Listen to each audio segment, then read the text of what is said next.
My name is Zach Arnold. I'm a Hollywood film and television editor, a documentary director, father of two, an American Ninja Warrior in training, and the creator of Optimize Yourself. Whether you're a creative professional, an entrepreneur, a weekend warrior, or even a professional athlete, I strongly believe that it is no longer necessary to sacrifice your health in order to be successful. Throughout my own career, I have battled attention issues, anxiety, burnout, and back in 2005, after almost losing the battle with suicidal depression, I had had enough. I was done barely surviving.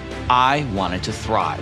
Since then, I have obsessively searched for every possible way to optimize my own creative and athletic performance.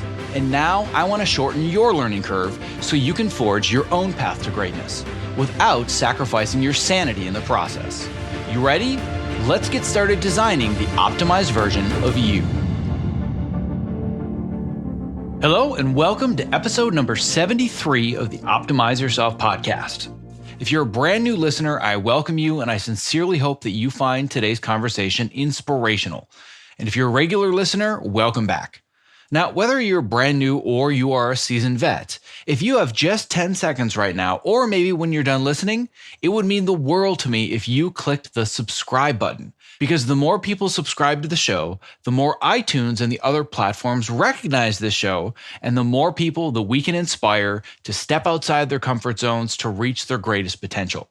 Now, in addition to iTunes, you're going to find the show on Google Play, Stitcher, Spotify, Overcast, TuneIn, and whatever podcast platform you listen with. If you want to see our entire index of past episodes and you want to instantly subscribe, just visit optimizeyourself.me/podcast. Before I get to my guest today, I want to give you guys a quick heads up that I'm going to be going on a brief summer hiatus after Memorial Day, and I'm going to be releasing new episodes sporadically throughout the rest of the summer at best. There's even a small probability that I may not release any new episodes until after Labor Day, but I haven't made that decision yet. Either way, I want you to know that I'm cooking a lot of great stuff for you behind the scenes over the next few months, and I can't wait to show you what I'm up to when the time does come. But in the meantime, I very much appreciate every single one of you who listens to the show, and I'm going to have more great content, interviews, and inspirational stories coming your way soon. Now, my guest today is Fil Eisler, who is one of today's busiest and most diverse award-winning composers. He has projects that range from big studio action pieces and comedies, all the way to gritty indie films as well as hit TV shows. Now, I know Fil from working with him on the first 2 seasons of Empire, and he has since exploded onto the scene, working on multiple big studio productions. In this episode, Fil and I do talk a little bit about his slow and steady rise to being a quote-unquote overnight success as a top composer in Hollywood, but more importantly, we dive into his personal journey as an overworked composer with a young kid who finally decided that enough was enough. He wasn't going to let the entertainment business slowly kill him, so Fil decided to fight back. His story is a true inspiration and testament to what can be accomplished no matter how busy you think you might be. He is absolutely one of the hardest working people that I know, yet he somehow figured out how to introduce better health into his daily routine, and not only for his kids' sake, but also for his own sake as well.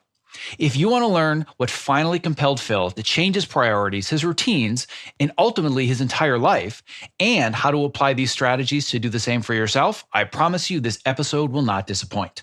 So without further ado, after a brief break to recognize the sponsor of this episode, my interview with award-winning film and television composer Fil Eisler. To access the show notes for this episode, please visit optimizeyourself.me/episode 73.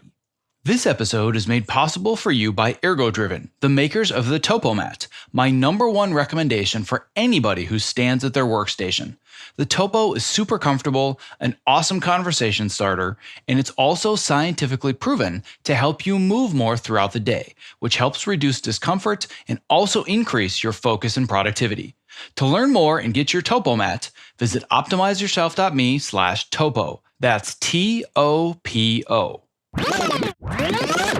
I'm here today with Fil Eisler, who is an award-winning composer. He's worked on big studio action pieces, comedies, gritty indie films. He's done hit TV shows, including empire, which is where you and I got to know each other. There's a whole lot of stuff that we're going to talk about today. But dude, I am so excited that we were finally able to make this happen and you're on the mic with me today. Yeah, man, excited to be here. Well, if anybody were to go on your Instagram page and spend about 10 minutes there, they'd say, "Dear Lord, where does the man find the hours in the day? Because you, sir, work your ass off. You've got to be one of the hardest working people I know in this business. So kudos to you." Thank you, man. I mean, you could say that, but then at the same time, I have a feeling this is just the life of a composer. You know, I think to survive these days, you have to just keep working. I don't think the fees are what they used to be. I don't think the schedules are what they used to be. I mean, that might be, I wasn't around before, so it may have been just as bad. But from what I hear, it takes a little more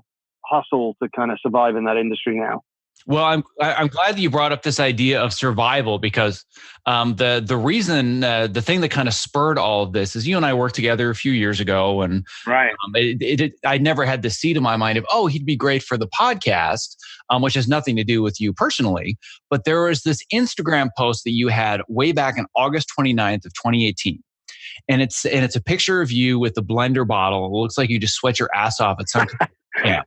And it says, "I seem to have finally made a firm decision that I'm not going to let the business kill me. So into the gym it is," right? Right. That's kind of where I wanted to go today. But before really digging into all the nuances of how you've gone from going to boot camp to running marathons and all this other stuff, or running a marathon, because I know it's your first/last. Yeah. Right. Well, it depends. You'll have to talk to my need about that, but yeah. Yeah, exactly. So I definitely want to go into all that, but I think it's important first for anybody listening, just to understand a little bit of your basic background. I'm always a big fan of origin stories. I love to know what the path is that people got to where they are. So I just want to start with a little bit of an introduction for here's where I started, here's how I got where I am. Then we're going to talk about this idea of survival. Right. Well, I was born in Prague, in what was then Czechoslovakia. We emigrated to London when I was, I think, around about 9 years old. So I'm a double immigrant. I went to England, not speaking English. Czech was my first language. And then I grew up there. I grew up loving music, made music from as early as I can remember. And I think around about that age, when we moved around 8 or 9, I just remember making that decision that I was going to be a musician. That was it. That's all I ever wanted to do. And fortunately, it's all I've ever done. I mean, I've been very fortunate not to have ever really had to do anything else. That makes it sound awfully easy, which I kind of hate, because there were lots of periods where I wasn't working. There was even a period where I was homeless for a second. And there were, all sorts of things. But I played with a guy called Robbie Williams, who is a huge star pretty much everywhere but here in the States. But he wasn't when I started playing with him. He had just come out of this boy band called Take That, which was huge, but he was kind of not taking that seriously. And he managed to really turn his career around, and he sort of, he became one of the biggest artists in the world. So I was in the middle of all of that, which was an incredible ride and probably 10 other podcasts worth of story. But I left his band when I was about, 27, I think. I moved to New York and decided I was going to be an artist. I signed with EMI. It was right around that time when record labels were still signing lots of artists, but it was sort of post-Napster. Like the industry was just beginning to sort of eat itself alive. And needless to say, the artist career didn't go the way I'd planned. And it's funny because I know so many people now, composers, musicians, whatever, who basically had a very similar story, who got signed in the 90s or got signed in the early 2000s. And, and then it didn't work out. And it's so funny because when we were kids, we would go, you got signed, you got a record deal, your problems are over. And it's really kind of when your problems are just beginning, So I went through all of that, and I met my now wife, Lisa, who's English but lived out in LA. And gradually I moved out here.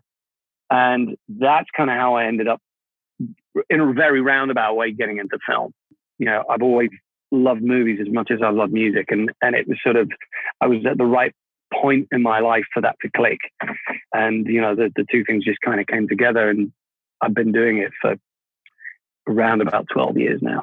So I think that brings us up to now. So if you could kind of distill down if there is one defining moment or a couple of defining moments or the big break, so to speak, where it went from I'm kind of a struggling composer or artist to now being the person that you are today, is there a specific story or moment that you kind of think, oh yeah, this would be it? Because I'm not struggling. well, so maybe in compared to where it is that you want to get, but certainly you have quote unquote made it at least at a certain level in this industry. The struggle is real, mate. I love that cliche because it's sort of in a way it's what drives you for the rest of your life and should. I mean, I'm kidding. I'm doing just fine, thank you very much. But at the same time, you always sort of want to do better. And I think that's what stops you from stagnating and things like this.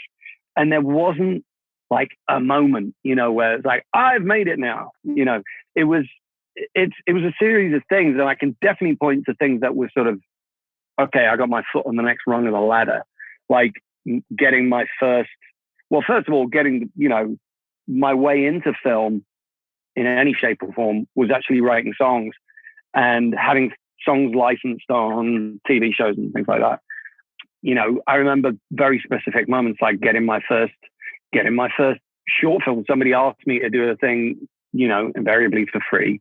And I went, yeah, that seems like a good idea. And then not long after that, I got my first genuine movie. It was an indie movie. It was very little money, but it was a cool little film. And then I remember getting into the Sundance Composers Lab. That was big because it really introduced me to the community. And there really is a community. I'm sure, in your world in editing, there is too. That there's not that many people doing that job, at a high level and making a living from it because it's a pretty small pond. So in fairly short order, I got to know, a lot of the people in the industry and the big thing about that was to get into the Sundance Labs. It was a huge deal for me because I think they only accept like 6 people a year and they get, I don't know how many thousands of entries. They're still doing it. And this was 11 years ago now, 12 years ago. And they really make you feel, number one, to be part of the sort of the Sundance family. And it really is like a family. They really take care of each other and nurture art and artists and find people with a voice, but they encourage you to have that voice. And it's a kind of it's a pretty incredible environment. So that will be one thing. I think the thing that really ended up putting me on the map was not the very first TV show I did, but there was a network show I did called, an ABC show I did called Revenge.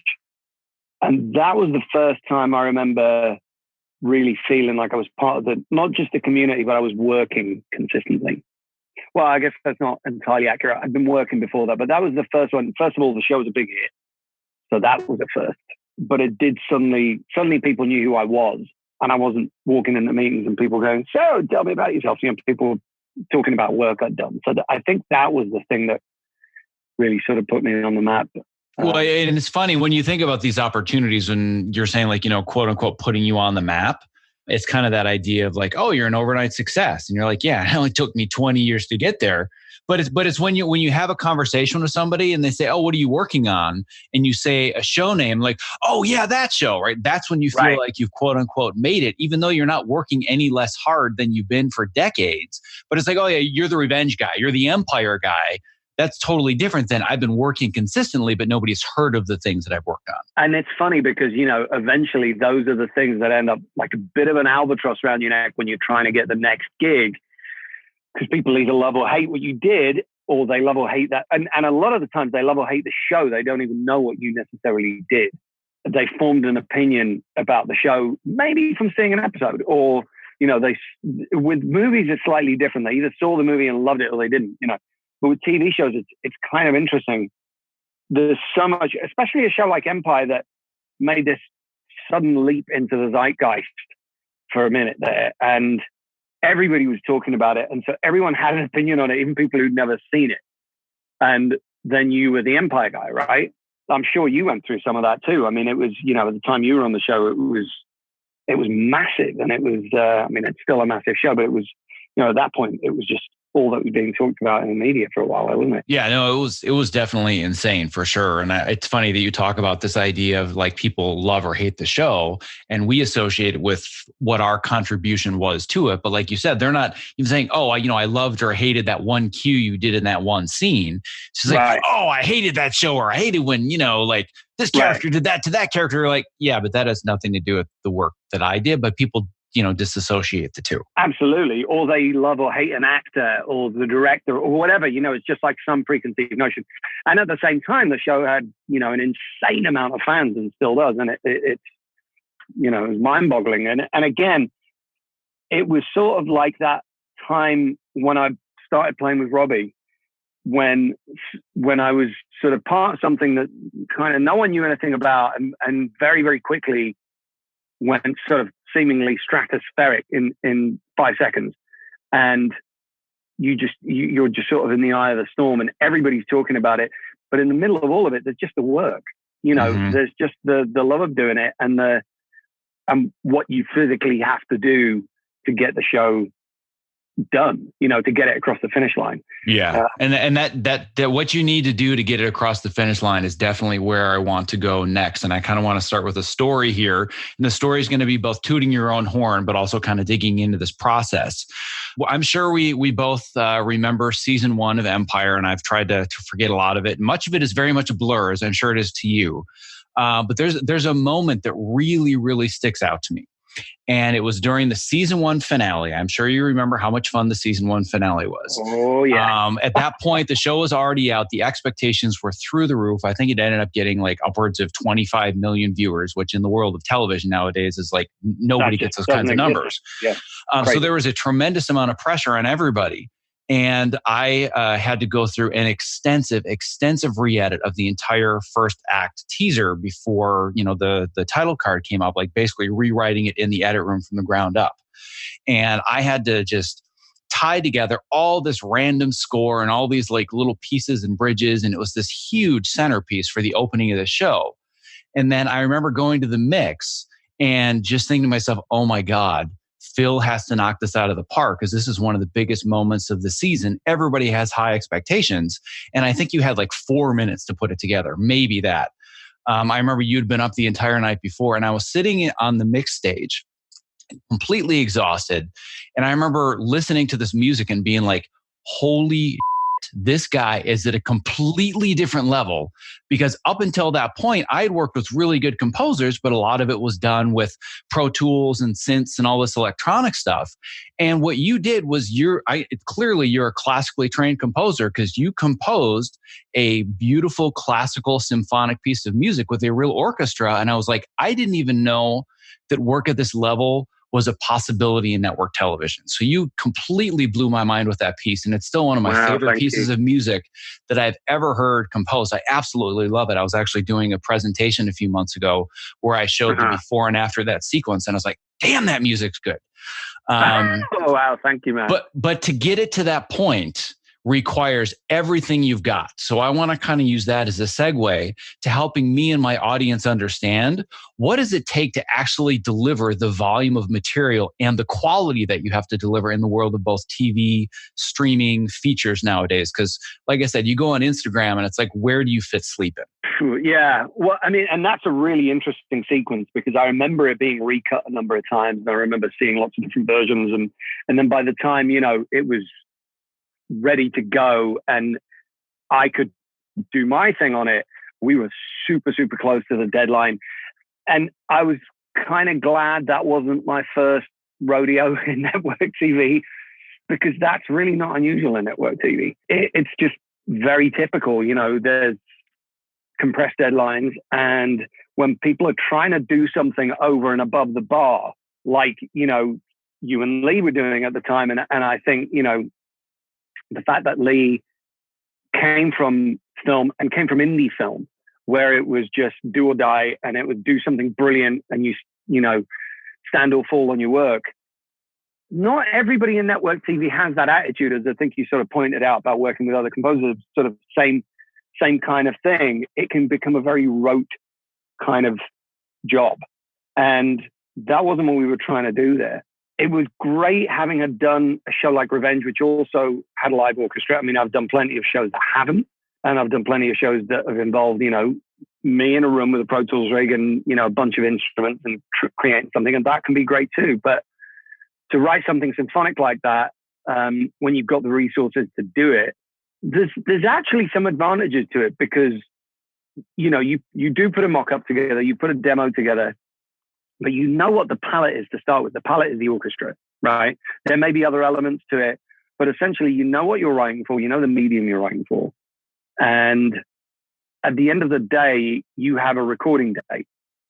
And that's when you really shape the music. The demo is the demo, right? It's like the equivalent of a table read for actors, basically. It's like, well, here's the sketch. This is what it's going to, sound like. And you can get fairly realistic with those demos, but especially when there's so little time like that, you're really presenting somewhat of a sketch and going, all right, now you guys are going to trust me. We're going to go on the scoring stage with, 50 musicians and we're going to make something. And I find that incredibly exciting and it's one of the reasons why I conduct the orchestra as opposed to just sit in the booth. And a lot of composers choose not to.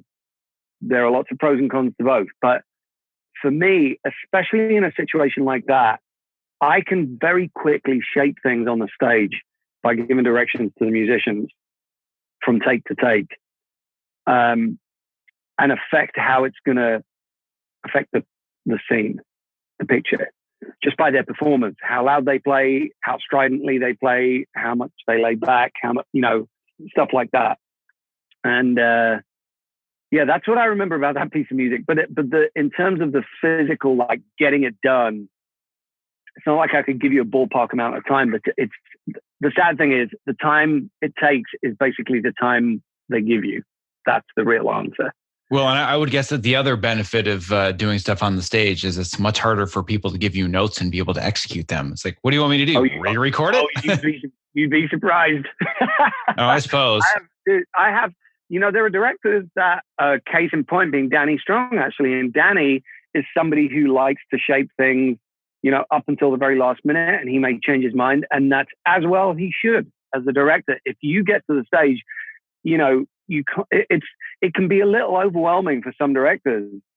You get to a scoring stage, and like you said, a lot of people, even directors, they don't get to spend a lot of time interacting with us at that level.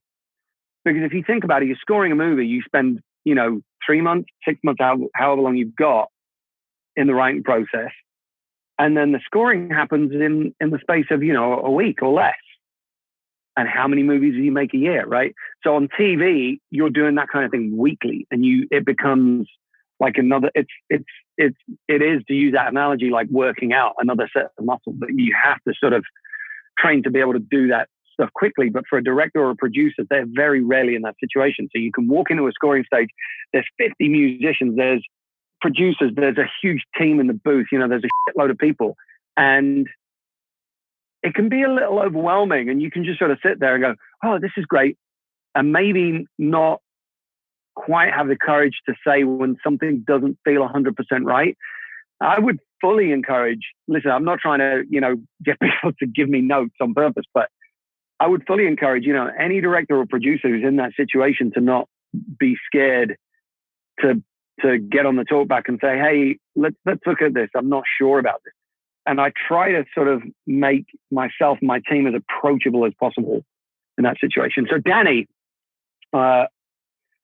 in I think both the episodes he directed, and was it season 1 or maybe season 2? I forget now. It's all kind of a blur. But in both situations, he would get to the stage and there were cues that he had heard demos for. But, when you hear the orchestra, things change a little bit. And obviously a demo is a sketch and the orchestra is the real thing. And there were situations where he not only wanted to make changes, but there were 1 or 2 times where he would hear a cue and go, you know what?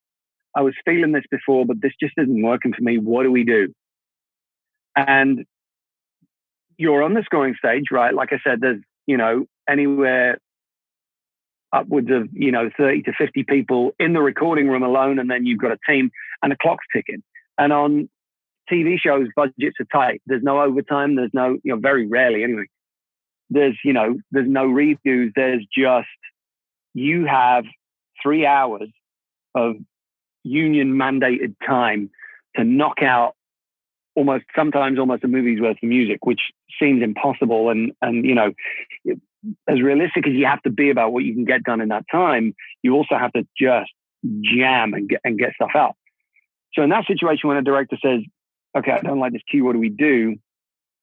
Pretty much the only thing you can do is go, all right, walk over to the piano with some manuscript, sit down and write something else on the spot.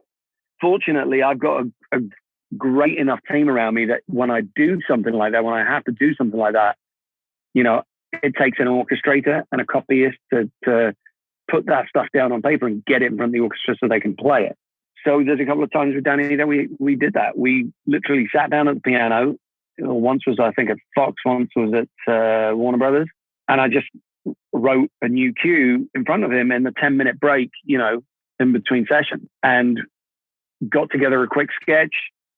The team took it, they blew it out into a score, they put it on paper, and an hour later we were playing it.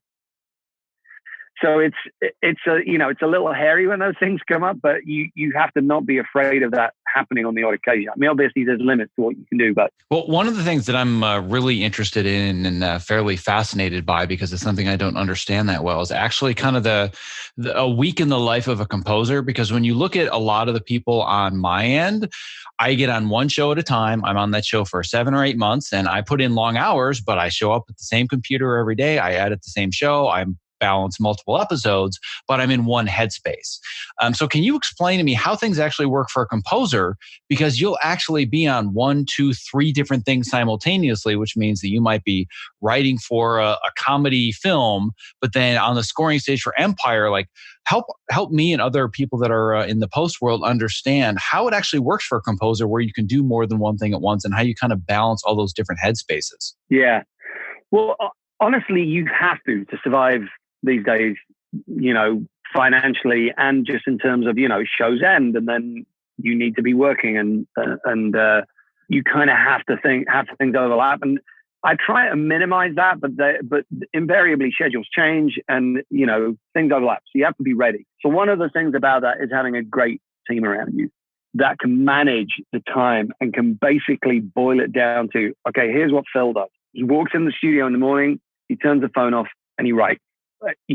At lunch, I might take some phone calls and send a couple of emails, and then phone off and back to writing, and that's it. And they will literally, after, obviously we have spotting sessions, for, let's say, for a show like Empire, that's weekly. So you got the spotting session with my music editor and my assistant. We literally have a chart together of, okay, here's what I got to knock down this week. These cues, right? This amount of minutes of music. That's going to take me this amount of time. You kind of put that in the system. If anything overlaps with it, we put that in there, and you just manage it in terms of, okay, which deadline comes first, deal with that. Which deadline comes second, deal with that. Keep going. Just put one foot in front of the other and keep going. And it's really like anything else. It's like, do I get up in the morning and want to work like that always? No, I want to go write music. But at the end of the day, if I can distill it down to just put one foot in front of the other, just keep going, then you knock down one cue, and then the next, and then the next, and then the next. And, it works out. The team part is really crucial. If in terms of what you were saying about headspace and working on different things, I try and separate them somewhat. If I'm working on one thing, I'll sort of stay in that headspace, and then hit that deadline, and then put that aside. Go take a walk, go get a cup of coffee, and, get my head into something different, because it's really important to me to be fully focused on whatever I'm doing. Even if there's more than one project happening, you have to be in the right headspace to do it. And so, and one thing for me that's interesting, when I was in bands and stuff, obviously everything happens at night, right? You play at night, you travel at night, you do other things at night, and basically, you don't see much of the day. In this world, particularly, I have 2 young kids, that just doesn't work. Because aside from the fact that the kids are going to get you up at whatever time in the morning, if you get up at 10, and that would have been early for me back in the day, but if I get up at 10, and don't get into the studio until 1. And then by then the phone's ringing and people are asking you questions and all the rest of it. It just doesn't work. So for me, the answer's been a lot of the time you get up at 4 or 5 in the morning and you go to the gym or whatever if you've got time, and then you get in the studio. And that way I will get more writing done by, midday 1 than I would for the entire day if I got there at 12. Well, and that's the perfect segue for where I wanted to go next, which is you talking about the fact that you have to have this intense focus for hours at a time where you shut the phone off and you write or you revise or you conduct or whatever it is. And there's nothing more detrimental to focus than being sedentary and not moving around and not exercising and not eating well. And I want to talk a little bit more about kind of obviously I know when the moment was because it's on Instagram and it has a timestamp, but really kind of when it was you realized I don't want this business to kill me and I've got to do something about it. Was that kind of a general thing? Have you always been into health, or was it more, man, I've got all these choices that I'm making now and I need to make a big shift? So was it kind of an aha moment, or was it a gradual thing, or it's always been a part of who you are? Not quite an aha moment, because it's something I've always known, right? We all know the facts. We all know if you sit on your ass for all your life, it's going to kill you, full stop, end of story. That's not news.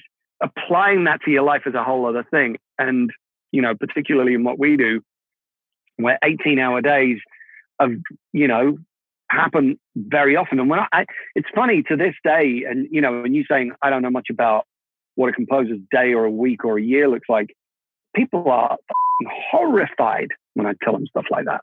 100-hour week, 18-hour days nonstop. I mean, that is the sort of stuff that will kill you, undoubtedly. And it's very, very common in this industry, and it happens all the time. Doesn't happen all year round, but, when there are crunches, and there are crunches often, that's just what it is. It is what it is. So, yeah, I've had a lot of conversations with myself about, well, I do want to stay in this industry. I do want to do this. This is what I love, but I do want to live a long life. I don't, and listen, you and I both know people who passed away, just during the time that we've known each other in this industry. And, certainly I would say the industry played its part in ending their lives. And so as far as fitness goes, I mean, look, when I was in bands, it was a different concern, but also you're 22 and you don't much give a shit. You think you can take anything at that age, and all the partying and everything that goes with being in a touring band, you just sort of take it on the chin and it's fine. And then as you get older, it's like, maybe not so good. And even when I was out on the road, I mean, I would have flirtations with working out. Let's put it that way. I've always been into martial arts ever since I was very young, but I never, because music always came first and work always came first, I never dedicated as much time to it as I should have. So I'm like the guy that spent, 20, actually probably 30 years doing martial arts, but always doing the basics over and over again, because I would do it and then leave to go on tour or something and then come back to it. Or I would just drop it for a while because I was working and come back to it. So that for me, that was the thing. I enjoyed doing that. I hated going to the gym. Still not a big fan of it. I would do that. And then when I was on the road with Robbie, he was surrounded by security guys, and I started pestering them to train with me because they obviously all did all sorts of martial arts. So, I would do it with them on the road, and then I would keep dropping it, and when I started doing this, I looked around for what I could. When I got to LA, I looked around for what I could do here. I got into Krav Maga for a while and I loved it. But again, I would keep dropping it because you get busy and it all falls off.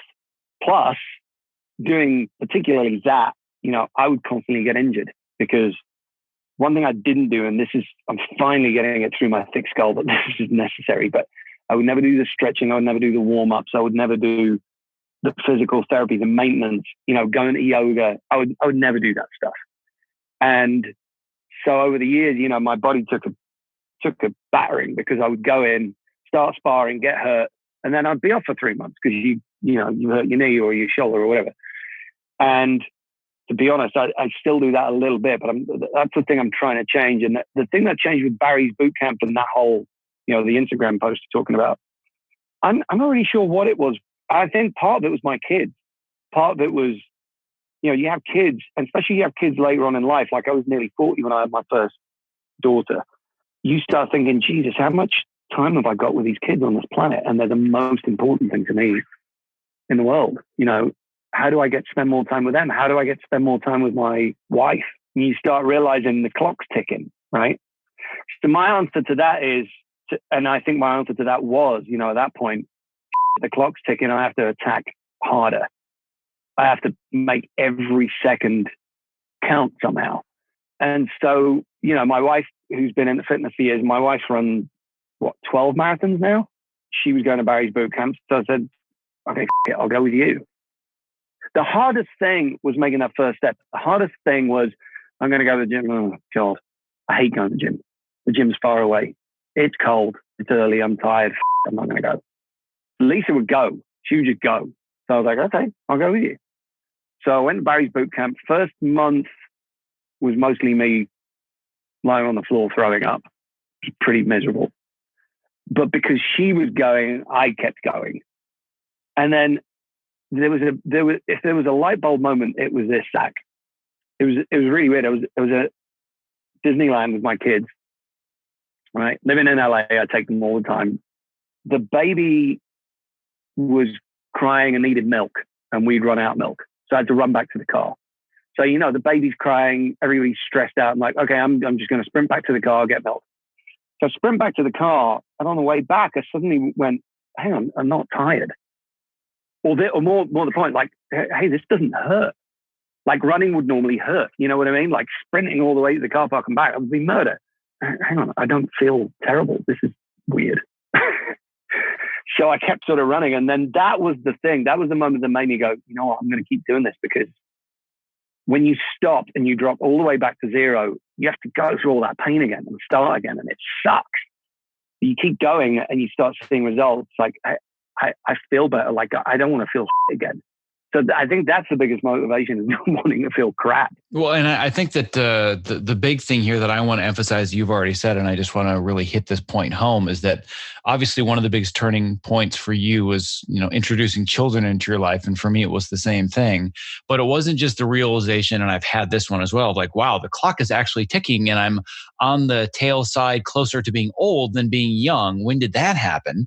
Right. So it's all about, wow, so the clock is ticking. But then the bigger realization for me was not, I want to get as much time as possible. It's, what do I want the quality of that time to actually look like? Right. And for me, because I'm so obsessive about getting everything out of every experience, every job, every interaction with people, whatever it is, I want to get the most out of it.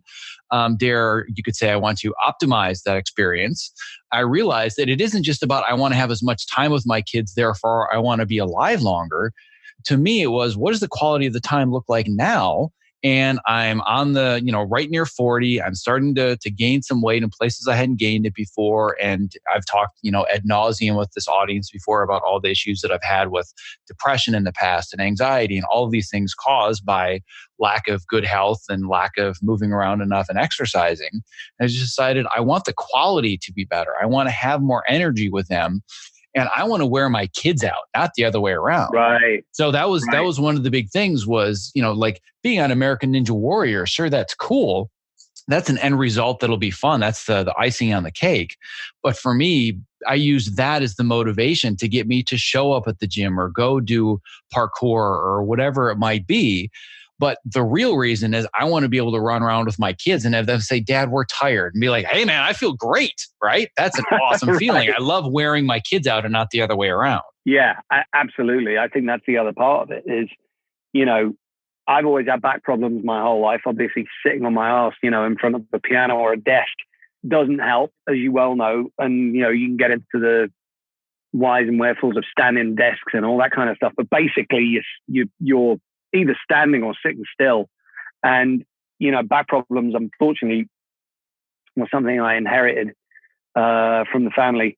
I mean, one motivating factor was, when I had my eldest daughter, I just carried her everywhere. And that starts to hurt very quickly, especially as they get bigger, and if you got back problems, then it's like, oh, this is painful. And I was just in pain all the time. And I suddenly looked back and realized that really for the best part of the last 10 years, I have in some way just either been in pain or just felt for some reason, whether that's a fitness thing or not eating right or any of that.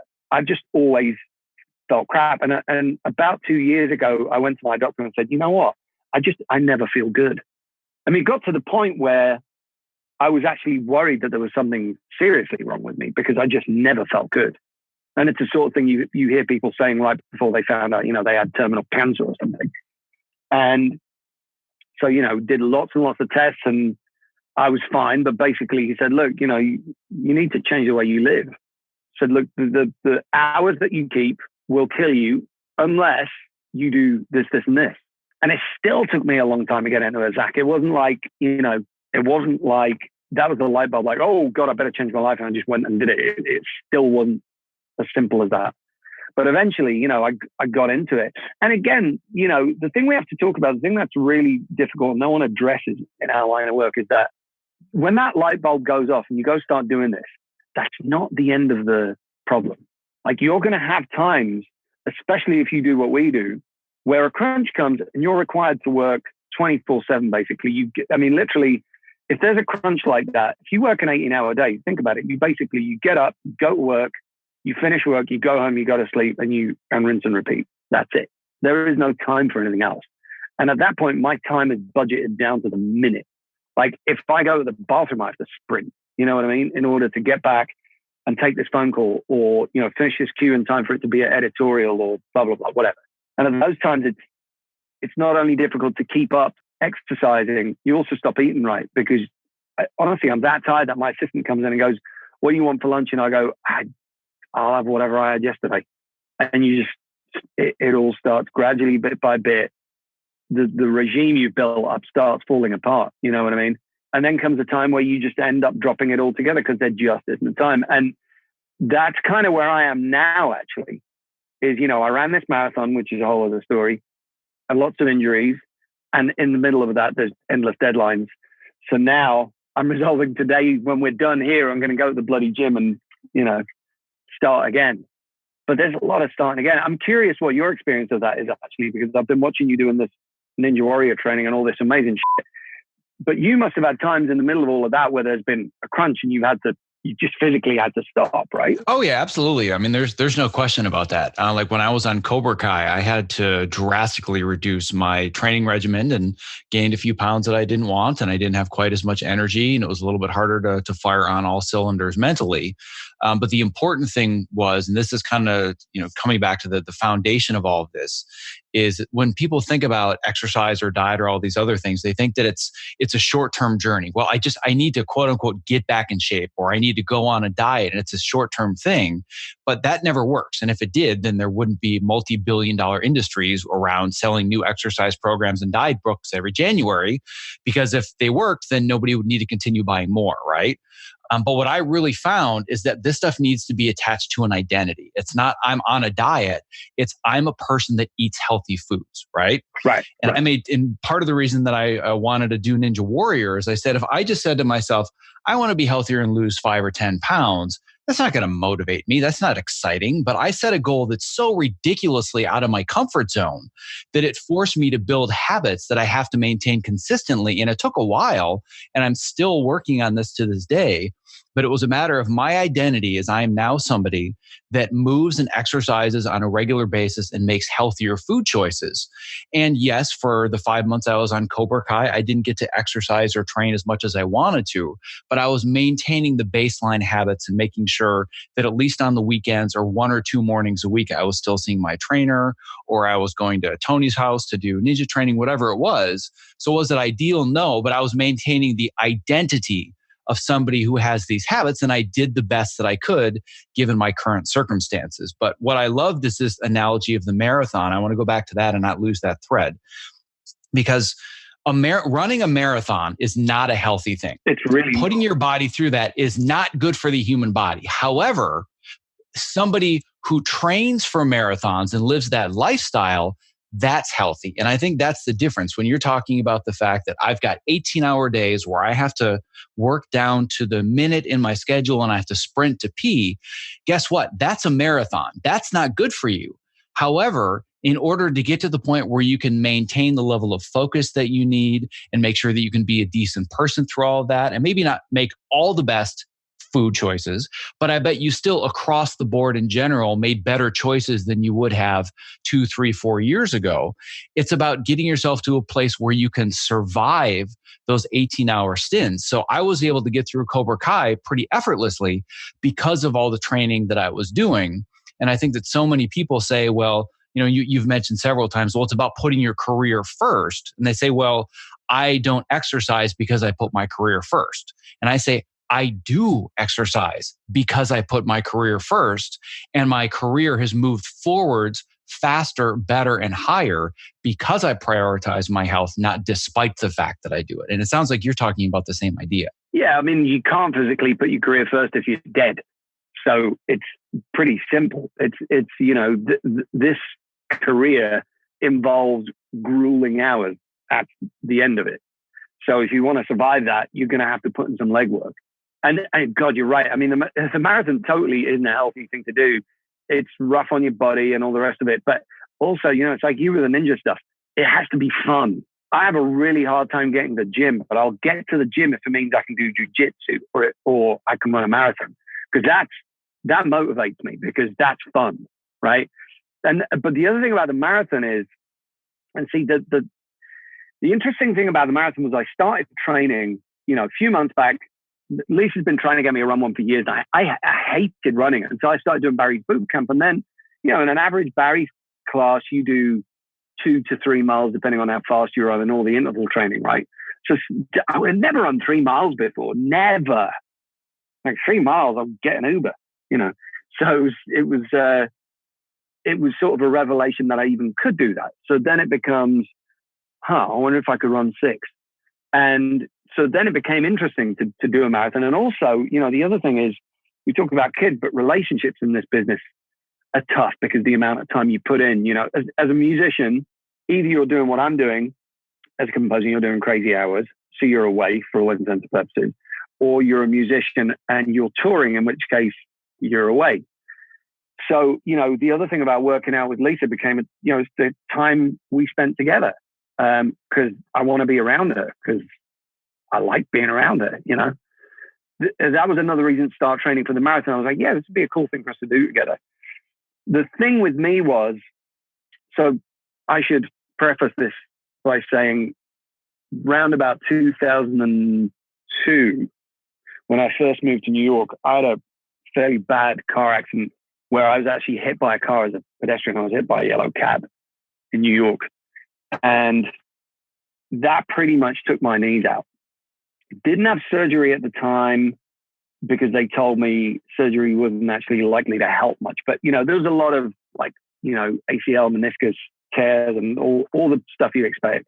And, over the years of not really taking care of that, and then just jumping into, my periods of like doing Krav Maga, doing jiu-jitsu, doing whatever, and not taking care of it, playing football or whatever, I pretty much just wore my knees out.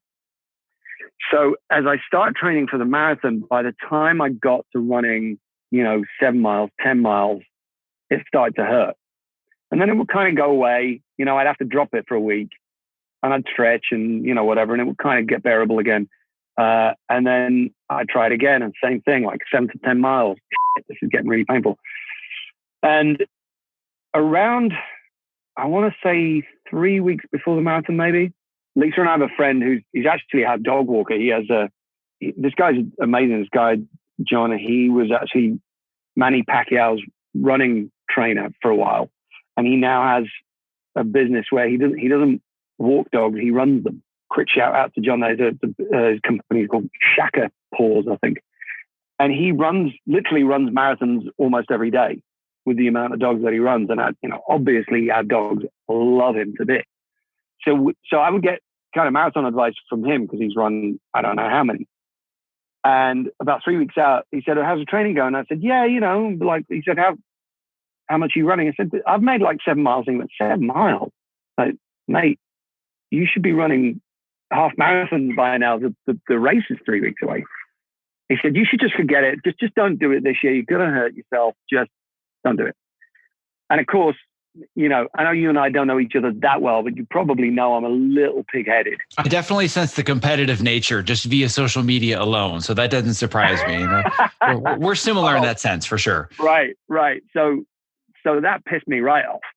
And that night, my assistant runs a lot. So we would take off around, my studio is on the Warner Brothers lot, and we would run around the lot quite a bit. So we ran about 7 miles, whatever it was. I was starting to get tired and starting to hurt. And he was like, okay, we're packing it in then. And I said, no, we're running a half tonight. We're running a half marathon. Just out of the blue, I said, we're running a half marathon. He went, what are you talking about? I said, we're going to run a half tonight. He's like, all right. And by the way, to him, it's nothing. First of all, he's 15 years younger than I am. And second of all, he's a born runner. Like, he runs marathons all the time, and it was just no sweat to him. But he was like, all right. But he was looking at me like, not so sure about how well this is going to go for you, but all right. So we ran a half marathon that night, and I was in so much pain at the end of it. But I'd never run whatever that was. Like, I think we ran 14 miles. So it's a little over a half marathon. I'd never run 14 miles in my life. And there was the sense that, okay, well, I've done that now. I know I can do it. Unfortunately, what started happening then was it took longer and longer for the injuries to heal and to stop hurting in between runs. So basically, my training fell off. So for that last month or so, I really wasn't training at all. And then maybe 2 weeks out, I tried to do a 10-mile run just on a treadmill. And at the end of it, I was in so much pain. I basically thought, okay, well, either I'm going to blow my knees out doing this. Either I can do it now, trying to train, or I can get as well as I can before the race and then run the race. And then probably a week out, I was still in so much pain. I was like, this isn't going to happen. I'm just going to hurt myself here. And, everybody was telling me, including doctors, were saying, don't do it. You're just going to bust your knees up. And I think 2 days before the race, I think I was actually spotting Empire or something. I was in Hollywood anyway. And the you have to pick up your race packet at the convention center in downtown LA. So I went, you know what? I'm halfway there. Why don't I just go pick it up just in case I want to run? And of course I got there, and it's a circus, and it's like everyone's cheering you as though the race is already going on. Like, whoa, yeah, you made it here. You made it to pick up, your piece of paper that says you're going to run. And I got caught up in the whole thing, and I called up my wife and went, I'm doing the race. And and this is one of the things I love about her. She didn't say, are you crazy? Like everybody else did. She was like, all right, I'll run it with you. So I knew that realistically, I wasn't going to be able to run the whole race. My knees just weren't going to hold out. And bless her, she ran beside me the whole way, by far the slowest marathon she'd ever run, because it became about finishing it. It didn't become about how quickly can I run it. It's finishing it. It wasn't even can I finish it, because there was no way I was not going to finish it. It was just, how am I going to finish this? Like, are my knees going to give out completely? Am I going to have to like crawl over the finish line? What's going to happen? I was genuinely curious to see what was going to happen. So I did everything I could. I got my knees taped up. I did, whatever. And we ran it. And for the half marathon, it was actually loads of fun. It was great. I really enjoyed it. It was a beautiful day. The atmosphere is amazing.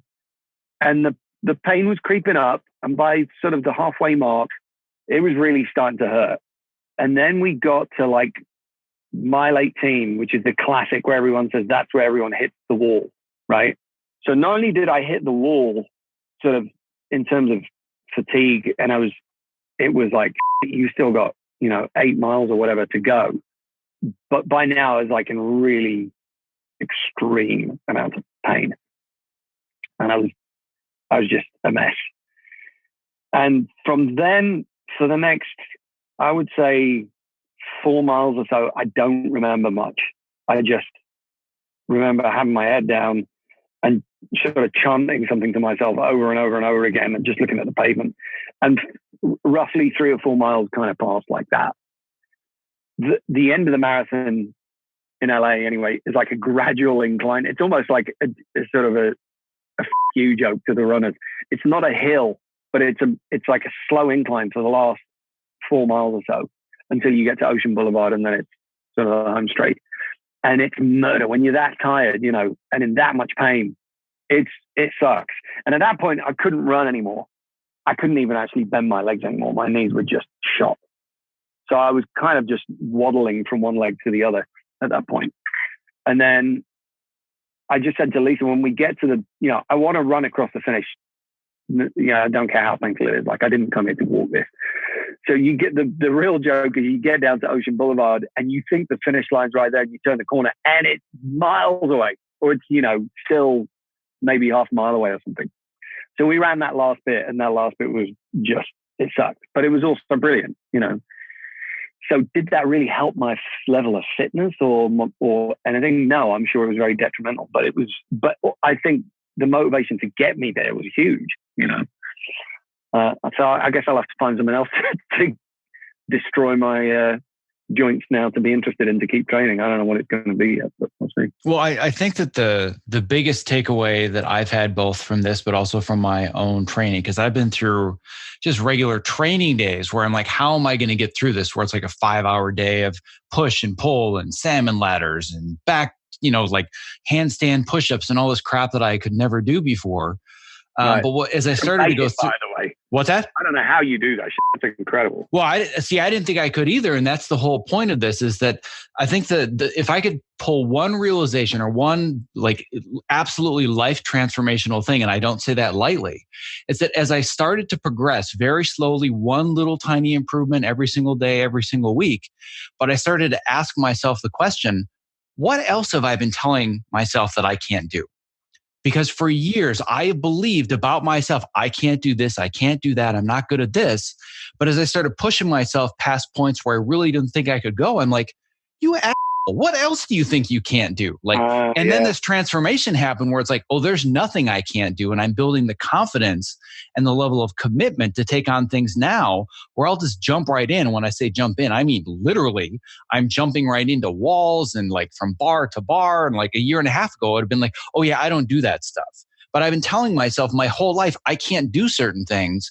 And now it's just the opposite, where I embrace things that I feel like I can't do. And it sounds like you've kind of crossed that threshold as well. Yeah, man, that's so part of it. It's, as you get older and obviously your body starts to deteriorate, and you can, if you don't fight against that, it deteriorates a hell of a lot quicker.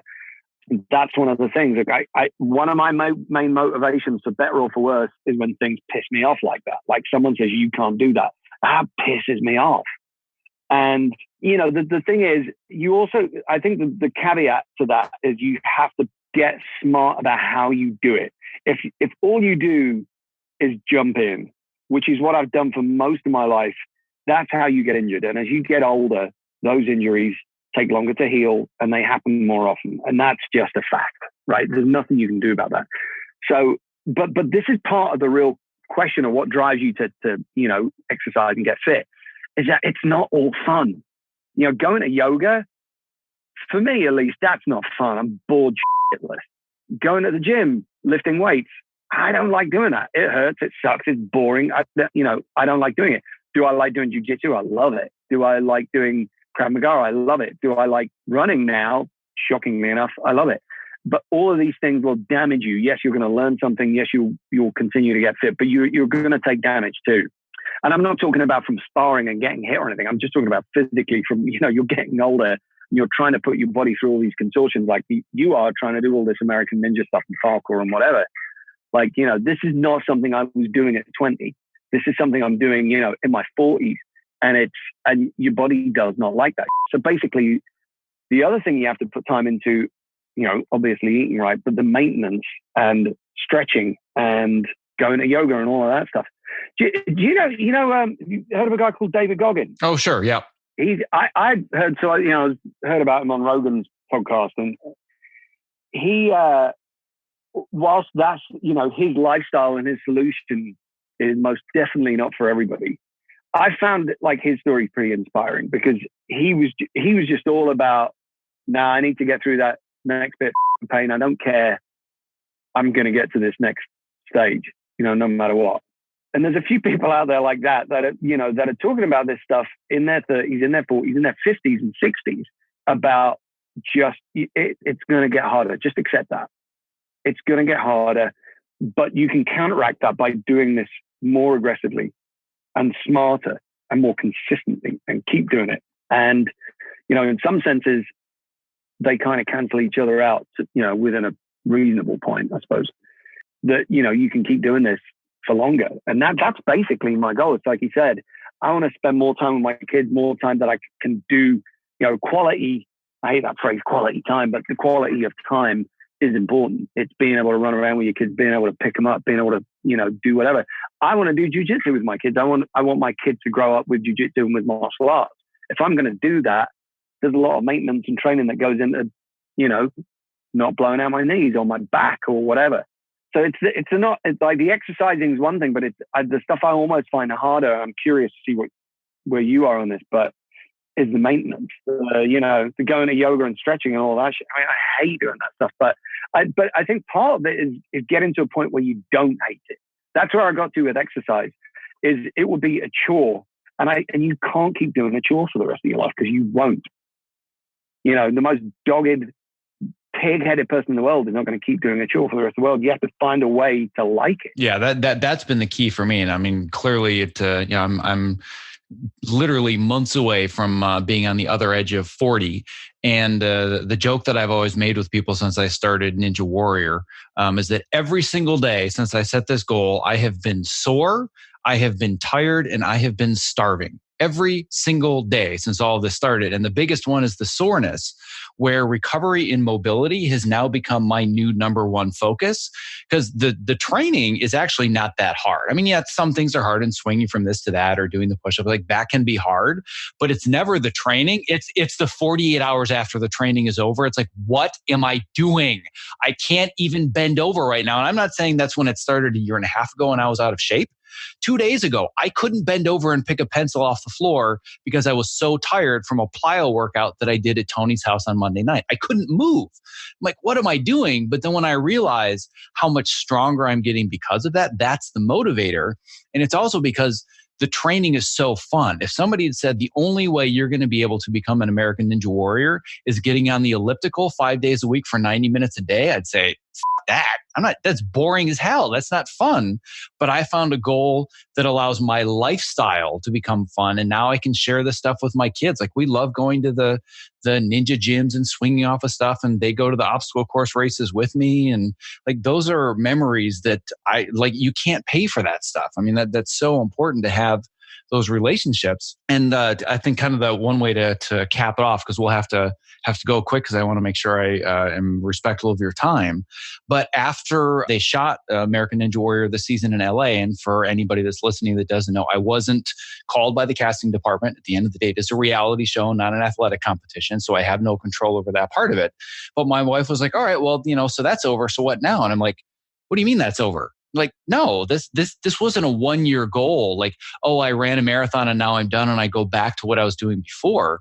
This was designing an entirely new lifestyle. So I'm going to continue doing this. The goals might change, but it's about the lifestyle that I've created. And I don't want to lose all the benefits of the lifestyle, even if it means I can't bend over for something for a couple of days, right? Yeah, no, absolutely. I mean, that's the real challenge of this, is making it a lifestyle and keeping it up for the rest of your life.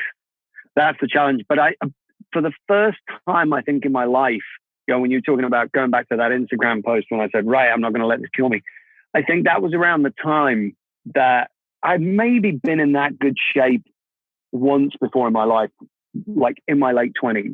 At some point, I was like, I'm going to work out, I'm going to get into good shape. And I think at that point, it was just, I want to look better or whatever. I mean, who cares what drives you to do it? If it's vanity, great. If that gets your ass in the gym, fine. Whereas, now I'm in my 40s, it's much more about the other things we talked about. But I think back around the time that I posted that was the first time, I'd been in that kind of shape in my life consistently for more than 5 minutes.